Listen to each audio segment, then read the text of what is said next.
लखनऊ से मिली हार के बाद ফিল্ড पे ही रो पड़े কেকেআর কে সর্দার। হ্যাঁ বন্ধুরা, কালকের ম্যাচে একটা লজ্জাজনক হার পেল আমাদের কেকেআর দল। তারা 239 রানের একটা বড় টার্গেট চেস করতে নেমে মাত্র 4 রানে হেরে গেল কালকের ম্যাচটি। ম্যাচ শেষে আজিঙ্কিয়া রাহানে কি বললেন, কাকে জিম্মেদারি করলেন এই ম্যাচের হারের জন্য, সেটা সম্পর্কে আজকে জানবো।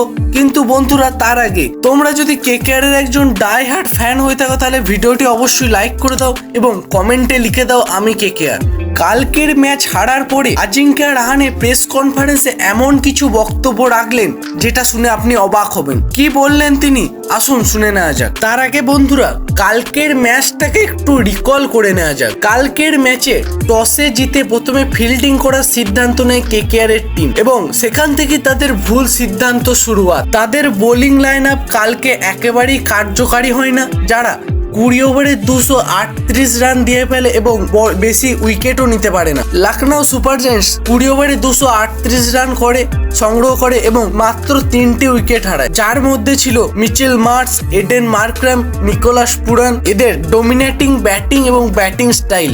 হ্যাঁ বন্ধুরা, কালকের ম্যাচে ওপেনিং জুটি থেকেই কেকেআর এর বোলারদের ডোমিনেট করে গেছে এলএসজির ওপেনাররা। এডেন মার্করাম যখন 10 ওভার 2 নম্বর বলে আউট হন, তখন লখনউ সুপার জায়ান্টস এর স্কোর 99-1 এবং ওনার ইন্ডিভিজুয়াল স্কোর 28 বলে 27। পরবর্তীতে মিচেল মার্শ, যিনি 48 বলে 81 রানের একটা ঝোড়ো ইনিংস খেলেন এবং এর থেকেও একটা বড় ঝোড়ো ইনিংস খেলেন নিকোলাস পুরান, যিনি 241 এর স্ট্রাইক রেট নিয়ে 36 বলে 87 রান করেন, যা কালকের ম্যাচে টার্নিং পয়েন্ট হয়ে ওঠে। আর পরবর্তী ইনিংসে কেকেআর এর শুরুয়াতটাই ঠিকঠাক হয়নি, আবার ফ্লপ হলো কেকেআর এর ওপেনাররা। হ্যাঁ বন্ধুরা, তারা 37 রানে 1 উইকেট পড়ে এবং তখন আউট হয়ে ডাগ আউটে ফিরে যান কুইন্টন ডিকক। ওনার সংগ্রহ 9 বলে 15 রান। পরবর্তীতে সুনীল নারায়ণ, আজিঙ্কিয়া রাহানে কিছুক্ষণ ব্যাটিং করলেও সুনীল নারায়ণ 13 বলে 30 রান করে আউট হয়ে যান এবং পরবর্তীতে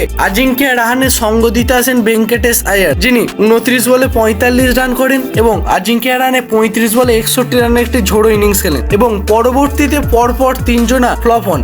আঙ্কুশ রঘুবংশী 4 বলে মাত্র 5 রান করেন, রামনদীপ সিং 2 বলে 1 রান করেন, আন্দ্রে রাসেল 4 বলে 7 রান করে। পরবর্তীতে আসে রিঙ্কু সিং, যে তার ঝোড়ো ইনিংস দিয়ে কালকের ম্যাচটাকে জেতার খুব কাছাকাছি নিয়ে গেছিল, কিন্তু আর শেষ রক্ষা হয়নি তার দ্বারা, কারণ পরবর্তী দিক থেকে কোনো সাপোর্টই সে পায়নি, ফলে মাত্র 4 রানের ব্যবধানে হারতে হয় কালকের কেকেআর ম্যাচটি। এরপরই প্রেস কনফারেন্সে গিয়ে আজিঙ্কিয়া রাহানে বললেন, আজকের ম্যাচ যে আমরা হেরেছি সেটা সম্পূর্ণ আমাদের দোষী, বিশেষ করে মিডল অর্ডারের ফ্লপ, যেখানে ট্রিপল আর যারা রান করবে বলে আশা করেছিলাম তারা কেউই রান করতে পারেননি। পরবর্তীতে ব্যাটিং অর্ডারের ভুল সাজানোটাও তিনি বলেন যে অঙ্কুশ রঘুবংশীকে রিঙ্কু সিং এর আগে পাঠানো তার ভুল হয়েছে। রিঙ্কু সিংকে যদি আগে পাঠানো হতো তাহলে সে কিছু বল বেশি খেলতে পেতো, তাহলে এতদূর ম্যাচটা গড়াতোই না। তিনি আরো বলেন, আমি স্বীকার করছি আজ আমার সিদ্ধান্তগুলি একদমই ঠিক ছিল না, আমি ভুল করেছি।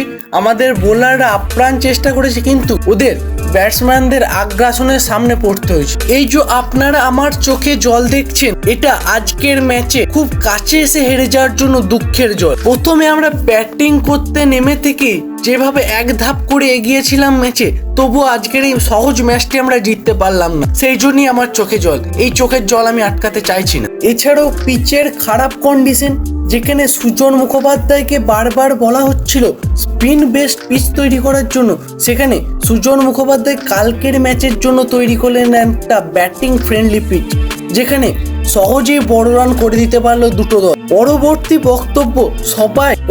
বক্তব্যে সবাইকার মন কেড়ে নিলেন আজিঙ্কিয়া রাহানে। তিনি বললেন, লখনউ সুপার জায়ান্টসকে আমি কৃতিত্ব দিতে চাই, আজ ওরা দারুণ খেলেছে, বিশেষ করে নিকোলাস পুরান এবং মিচেল মার্শ এক কথায় বিধ্বংসী ইনিংস খেলেছে তারা। আমরা ভেবেছিলাম টসে জিতে সে বোলিং করলে একটা সুবিধা পাবো, আমাদের স্পিন অ্যাটাক বরাবরই শক্তিশালী, তাই একটা স্পিন ফ্রেন্ডলি পিচে প্রত্যাশা ছিল যে আমরা সহজে উইকেট নিয়ে তাদেরকে কম স্কোরে আটকে দিতে পারবো, কিন্তু বাস্তবতার একেবারেই উল্টো। পিচ ছিল পুরোপুরি ব্যাটিং সহায়ক, এটা আমাদের প্ল্যানকে পুরোপুরি ঘুরিয়ে দেয়। এটার জন্য আমাদের হাতে কোনো প্ল্যানই ছিল না, এইটা বলেন। এবং তিনি শেষ করার সময় আর একটা হিন্টস দিয়ে যান যে পরবর্তী ম্যাচ থেকে ট্রিপল আর অর্থাৎ আঙ্কুশ রঘুবংশী, রামানদীপ সিং এবং আন্দ্রে রাসেলের যে ব্যাটিং অর্ডার, সেখানে আসতে চলেছে একটা বড় পরিবর্তন। তাহলে বন্ধুরা, তোমাদের কি মনে হয় কি পরিবর্তন আসতে চলেছে? কেউ কি বেরিয়ে যেতে চলেছে এই ব্যাটিং অর্ডার থেকে এবং নতুন কেউ কি আসতে চলেছে? তোমাদের কি মতবাদ সেটা অবশ্যই কমেন্টে জানাও। আর কালকের ম্যাচ হারার পরে আজিঙ্কে রাহানের যে স্পিচ, তারা নিজেদের দোষটাকে যেমন ফুটিয়ে তুলেছেন এবং পরবর্তী অন্য টিম, তার বিপক্ষের টিম যে ভালো খেলেছে সেটাও তিনি বলেছেন কালকের ম্যাচের প্রেস কনফারেন্সে, যা একজন সত্যিকার স্পোর্টসম্যান স্পিরিট এর আদর্শ প্রতিফলিত হয়েছে তার মধ্যে। তবে বন্ধুরা, এখানেই শেষ নয়, পরবর্তীতে আরো ম্যাচ আছে। আমরা ঘুরে দাঁড়াতে জানি, আমরা কেকেআর আমরা ঘুরে দাঁড়াবই। আমাদের সামনে আরো এখনো অনেক সুযোগ আছে, আমরা পরের ম্যাচেই কামব্যাক করব। বন্ধুরা, তোমাদের কি মনে হয় পরবর্তী ম্যাচে কামব্যাকের জন্য কি কি চেঞ্জেস দরকার কেকেআর টিমের মধ্যে, সেটা অবশ্যই কমেন্টে জানাও। আর আরেকটা জিনিস, কালকের ম্যাচটা যে হারলো আমাদের কেকেআর দল, সেটা কি হারের পিছনে কাকে দায়ী করতে চাও তুমি? রাহানের ভুল সিদ্ধান্ত নাকি পিচ কিউরেটরের ভূমিকা, যাকে বারবার স্পিন বেসড পিচ তৈরি করতে বলা হলেও সে তৈরি করেছিল ব্যাটিং ফ্রেন্ডলি পিচ? তোমাদের মতবাদ অবশ্যই কমেন্টে জানাও। ভিডিওটি ভালো লেগে থাকলে লাইক করো এবং চ্যানেলে নতুন হয়ে থাকলে চ্যানেলটা অবশ্যই সাবস্ক্রাইব করে ডেসক্রিপশন বক্সের লিঙ্কে ক্লিক করে আমাদের টেলিগ্রাম চ্যানেলে জয়েন হয়ে যাও, যেখানে ক্রিকেট রিলেটেড সমস্ত আপডেট সবার আগে পাওয়া যায়। আর বন্ধুরা, তোমরা যদি কেকেআরের একজন ডাই হার্ট ফ্যান হয়ে থাকো, তাহলে ভিডিওটা অবশ্যই লাইক করে দিয়ে কমেন্টে লিখে দেবে আমি কেকেআর করবো, লড়বো, জিতবো রে। তোমার মতো একজন কেকেআরের ডাই হার্ট ফ্যানের কাছে অবশ্যই আমাদের চ্যানেলের লিঙ্কটি শেয়ার করে দেবে, যাতে তুমি যেভাবে কেকেআর রিলেটেড সমস্ত আপডেট সবার আগে পাচ্ছ, সেও যেন কেকেআর রিলেটেড সমস্ত আপডেট সবার আগে পেতে পারে। তাহলে আজকে এই বন্ধুই থাক বন্ধুরা, দেখা হচ্ছে পরের ভিডিওতে।